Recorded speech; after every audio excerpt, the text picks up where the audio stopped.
But first, a federal judge has ordered the Justice Department to release parts of the Mar-a-Lago search affidavit to the public. Now, Judge Bruce Reinhart's decision comes just hours after the DOJ met its deadline to submit a redacted version of the document.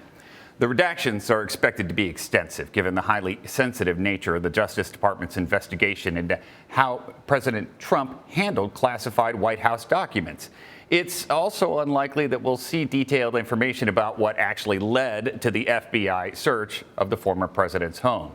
For more on this, let's bring in CBS News chief election and campaign correspondent Robert Costa and CBS News legal contributor Rebecca Roiphe. Bob, let's start with you. We already know former President Trump had hundreds of documents at his home in Mar-a-Lago. So why is this search affidavit so important right now? We are all trying to learn more information about why FBI agents went into former President Trump's home at his Mar-a-Lago estate earlier this month. The affidavit could provide new details about what led to that search. It's the underlying evidence in an ongoing case about how Trump handled documents, highly classified documents, from the National Archives wanted as they processed documents leaving the Trump administration. This is a new development that we're closely tracking. So, Rebecca, I want to ask you this. Is it possible that the government was not justified in the search? Would a judge have even approved this?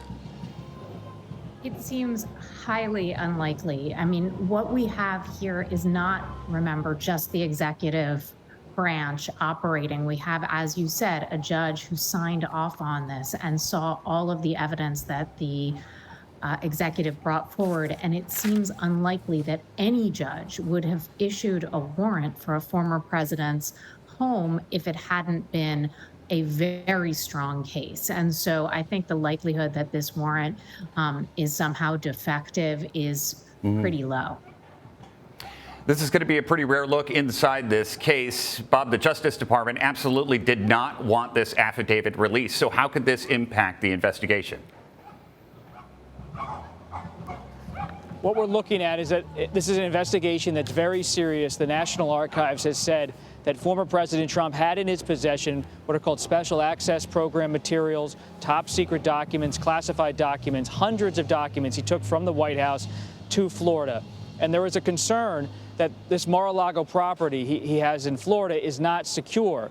Yes, it's protected by Secret Service, but part of the reason this investigation is ongoing is there was alarm inside the DOJ, inside the National Archives, about what could happen should a foreign agent or someone with ill intentions get inside the property and have access to the storage facility where the former president kept these boxes.